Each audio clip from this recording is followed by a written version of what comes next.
Hey, Brian from Garage Mahal. Today I have the ThermoMaven F1, and this is a meat thermometer. So let's open up and see everything that we get inside.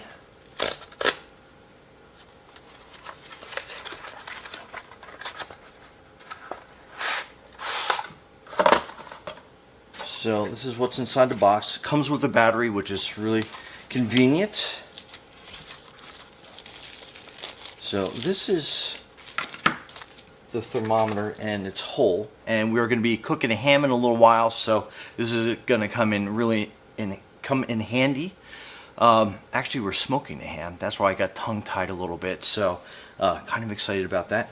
So there's the back. So it's got a little screw port to put the battery in. So let's open that up with our Phillips head.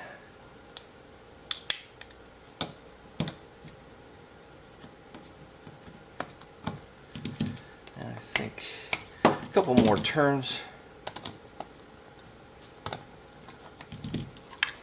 Alright, so that pops out.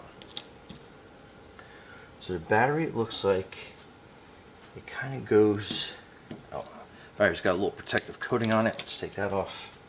So it looks like, according to that, the battery slides down there, goes there, and then you have a little switch so you can see. Let that come into focus.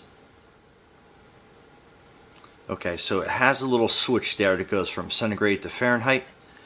We'll leave it on Fahrenheit when it looks like it defaults to, and then we'll tighten that down. Okay, that's the box, and then basically that is your probe. So obviously, as it thins out, this is going to be the area that is going to be measuring your degrees, and as you can tell, I'm putting my finger on it. So that little temperature, let me get the angle right. So that's what it's reading my fingertips at. So as it keeps going up, I'll just keep it sandwiched in between my fingers so we can check for pretty good accuracy, even though it's not going to be totally accurate because it's at my fingertips. But, so yeah. So that's pretty cool. So that folds out a little way, and it has a nice little cubby area to keep it safe. And I like how it's kind of like an auto on and off. So as soon as you open it, it starts measuring,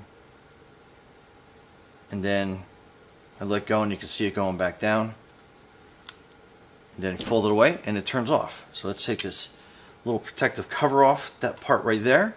And let's go test it out on the ham that we're going to be smoking. So stay tuned.